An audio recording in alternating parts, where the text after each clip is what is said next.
As a preteen, my father handed me a book called Jonathan Livingston Seagull, most likely as a consequence for being grounded. So, with no other distractions, I opened Richard Batch's bestseller and got lost in the story of a bird who refused to settle for the ordinary. He does something extraordinary only after digging deep within. As a boy, my only takeaway from the reading was a rebellious seagull who pushed himself beyond limits. But looking back as a man, I realized that this story rooted in me something much deeper. It grounded me in self-reflection. And in a really cool full circle moment, my father is here tonight to listen to how that one act put me on a path of learning for a lifetime. Lifelong learning is a phrase that we hear often, especially in education. But how do we know when we're truly learning for life? Immersing myself in Jonathan Seagull taught me that exploring myself through self-reflection helps me learn about self for a lifetime. Now, my family and those who know me best can bear witness to all of the skills that I've learned over the years. My very first job was at a florist. And until this day, I don't know why they call baby's breath baby's breath. I've been a dishwasher, a barber, obviously retired, a line cook at Denny's, Fridays, and Red Lobster. And no, I don't remember the biscuit recipe, so don't ask. I've been a collections rep for Time Warner, an independent filmmaker, a teacher at grades 2, 3, 4, and 5. And 54% of my adult life, I've served in my absolute favorite role, school administrator. And with each experience, evolution was evident as I learned to examine myself and hold myself accountable, even if no one else does. This awareness to connect deeply with myself, I call reflective literacy. To help us grapple with this idea of reflective literacy, we must first peek into a window. But not just any window. A window that a trusted friend opened for me once, Finney, called Johari's window. In 1955, two psychologists, Joseph and Harry, hence the name Johari, created a model to help people explore different parts of themselves. Connection to self is at the core of becoming reflectively literate. So let's take a peek. Each pane represents a different aspect of self. The open self is information about us that we and everyone else is totally aware of. So anyone who knows me knows that I like to talk. Surprise! I'm at Teacher Talk. The hidden self, this is information about us that we keep from others. It's like writing in a diary or journal that we lock away. Trying to think of an example. It's like a journal or a diary that we lock away. The unknown self, now this is information that no one knows about us, not even you. It's inside of us, but it hasn't been discovered yet. It's like an emotional event that triggers an implicit bias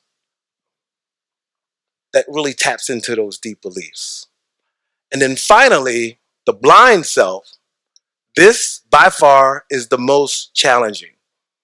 And it's challenging because it requires us to be vulnerable and view ourselves through the lives of others.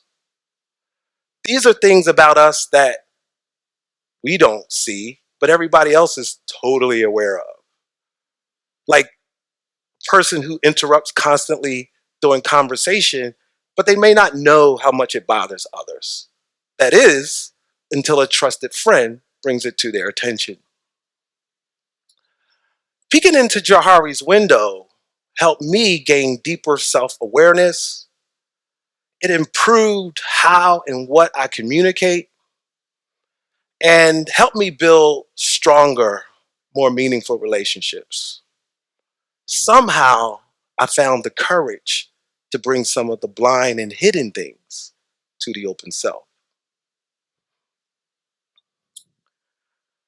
Ultimately, in simplest terms, and that's for the math teachers, reflective literacy comes down to two powerful actions: learning to listen and thinking about thinking. Reflective individuals listen not just to their own selves, but also to the people around us who can help us grow. Saying that, that's the easy part, right? But when things are hidden and blind, or when we think we're right, feedback sometimes is hard to accept. And I'll admit, as a career administrator, I had to learn to listen to all of my stakeholders and not just hear them out, but like really listen. And when I started listening to the most important stakeholders, students, something amazing happened. So a few years ago, I started eating lunch with fifth graders in small groups just to ask them about their experience and, give me some ideas of things I can change. I tell them fifth graders can't really get in trouble because you're going to be gone soon. So you could tell me anything. And they do. One sunny afternoon in my conference room, students spread across a big wooden table, ketchup dripping from fries. And after a moment of silence, Madison Bowers looked at me and she said, "Principal Saxton, what's up with the bathrooms?" I didn't know what was up with the bathrooms because I didn't use them. But it only took one visit to smell why Madison put me on the spot. So the very next year, we launched a PTA beautification project. Demia Ferguson was the president. And by January, we wrapped the walls in our Character Hive logos. And a little bit of Fabuloso makes any bathroom smell just that better. Sometimes changing a kid's life is as simple as enhancing their daily experience. And what about the parents? I had to learn to listen to our parents. I'll never forget the day I asked Brianna Jones, parent of two, her thoughts about kindergarten beginners night for their youngest. I remember vividly, after the slide deck, I was loosening my tie, dried my forehead, walked over to Brianna really confidently and said, "Hey, so what'd you think?" Now, before I tell you what she said, I have a disclaimer. Brianna and I have built a great relationship working on a school improvement team, so I really valued her opinion. And the presentation was a 45-minute slow death by PowerPoint. No joke. So when I asked Brianna, she looked at me as if surprised I asked and immediately said, "That was boring. You could have sent me that in an email." And after the sting, I agreed. So I took the feedback, politely shared it with the planning team, and gave them a few days to reflect on it. They were challenged to shift focus from just communicating information to creating a memorable experience for kids and for students and for parents. So they came back a few days later, shared ideas, and Kindergarten Beginners Day became an event. So now parents are assigned to small tour groups led by staff. Information is presented in chunks at pit stops throughout the campus. We showcase clubs like drama and robotics, and parents get to see the parts of the campus that they typically don't get a chance to see, like the music and art classrooms, cafeteria, and the playground. And my favorite part is we end with the ultimate wheel spinning experience rising kindergartners remember forever. Here we go. All right, Kashi.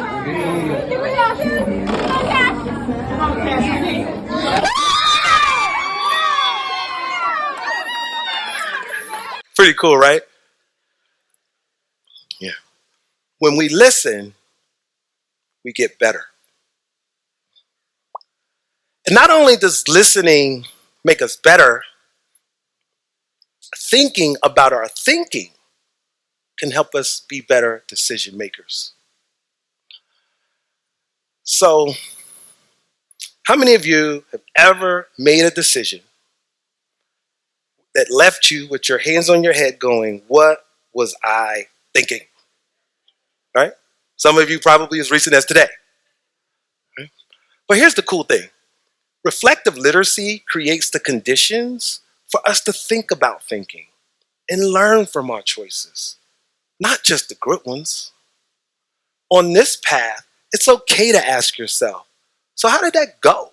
Or could I have handled that differently? It's within these moments true learning and growth really happens. A few years ago, I had a kindergarten student named Seven, and Seven was advanced. His teacher, Miss Buff, she had been trying to meet with me to tell me all about this kid. One morning, she stopped me in the workroom and she said, Principal Saxton, Seven is a real high flyer. I've never met a student like him. So I connected her with the literacy facilitator to provide some resources that would challenge him. In first grade, the next year, I only remember his teacher telling me that Seven on test would scratch out the question, write his own question, complete with the answer. On the next to the last day of school, his mother, Miss Turner, called me and she said, Principal Saxton, could you skip Seven to the next grade, skip him a grade because he's bored in his class. So I gave her all the list of reasons why that probably won't happen. But I told her I would call her back and follow up. I immediately checked his end of year Dibbles reading assessment. And I'll be honest, I was a little surprised to see that his reading score was red, well below level. So I'll shamefully admit, I called her back with that I told you so smirk. And we talked, well, no, we sparred for a few minutes until Miss Turner said something that would forever change my thinking, and literally it changed my life. She said, Principal Saxton, you don't understand. Seven does his sister's 7th grade homework. I said, excuse me? He does what? I said, Miss Turner, I'm gonna have to call you back again. So with summer break a few hours away, I scrambled to talk to his teacher, his current teacher. I talked to his last year teacher. I talked to the gifted teacher who actually administered the assessment. And what I found was astonishing. 7, on the end of year reading assessment, there was a written response. So what do you think 7 did? He scratched out the question and wrote his own question, and the answer was a long form of pi, and he was 6. But because he didn't answer the question, it tanked his overall score. School was out the next day, and I had to leave town for an event. But the whole entire time, all I could think about was what just happened. My first day back in the office, I called Miss Turner immediately and apologized for not listening intently. When she first called, I thought I knew best. But after reflection, on vacation nonetheless, I realized that I almost missed something significant. Reflective literacy helps us set aside pride and assumptions and the beliefs that we know what's best. Circling back, instead of doubling down, got 7 an advocate and access to the opportunities he deserved. 7 now is at the Charlotte Engineering Early College, but he takes classes at the University of Charlotte because he's so advanced. He's performing at the top of his class, and there's some of his grades at 13.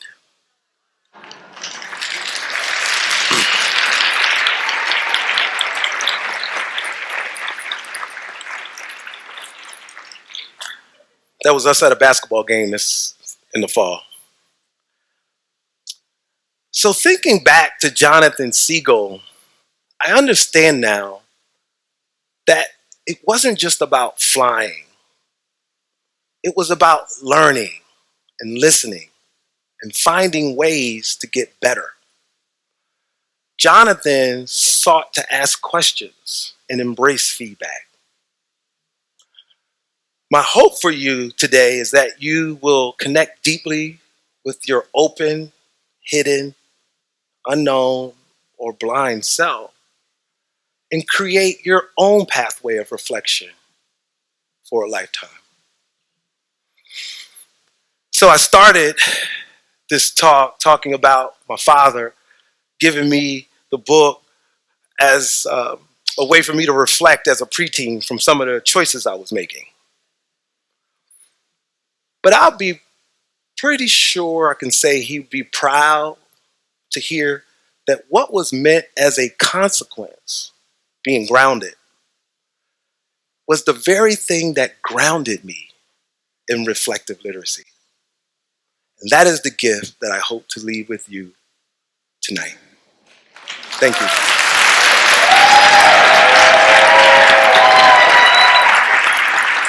Thank you.